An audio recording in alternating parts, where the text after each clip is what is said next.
l'idée me tétanise. Ça me rappelle les confessions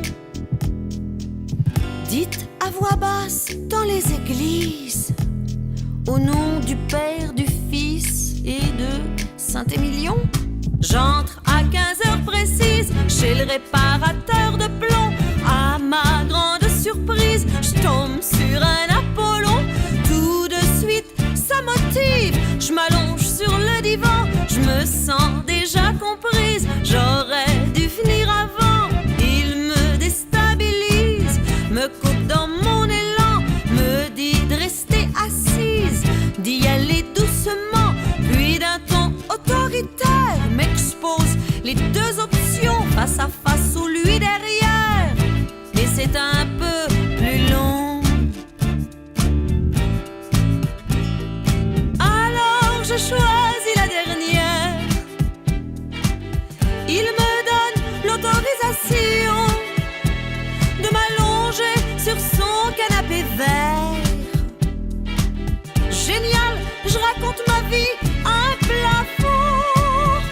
Bon, alors docteur, par quoi je commence? Comment? J'ai rien compris. Bon, tant pis, je me lance. Vous voyez, mon père, il courait toujours après ma mère. Et ben moi, je croyais que c'était par amour. En fait, c'était pour lui crever les deux yeux. Et ma sœur, pendant ce temps-là, elle s'amusait à planter des fourchettes dans la main de mon frère. Vous vous rendez compte? C'est horrible. C'était les fourchettes de la ménagère, offertes en cadeau de mariage. En plus, c'est en argent. C'est vachement dur à nettoyer. Et ma grand-mère, elle faisait des confitures. Mais pas n'importe lesquelles. Pour les adultes, elle mettait de la marijuana. Un jour, elle s'est mélangé les bocaux. Résultat des courses, on a tous fini à poil au rond-point devant Monsieur Bricolage à chanter du Michel Sardou. Mes chers parents, je vole.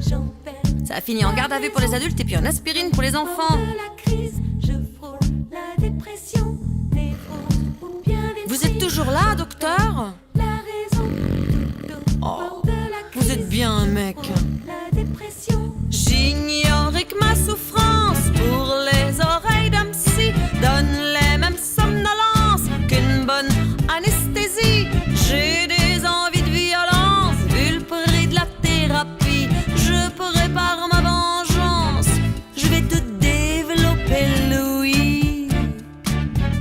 Avec un homme, ce que je préfère quand on est dans l'intimité, c'est de l'habiller en mousquetaire, lui faire des trucs avec son épée. Là, soudain, il s'élance, tout à fait réveillé, s'assoit sur sa conscience, me dit tout excité: j'ai 30 ans d'expérience, mais aucune sexualité, je vais saisir ma chance.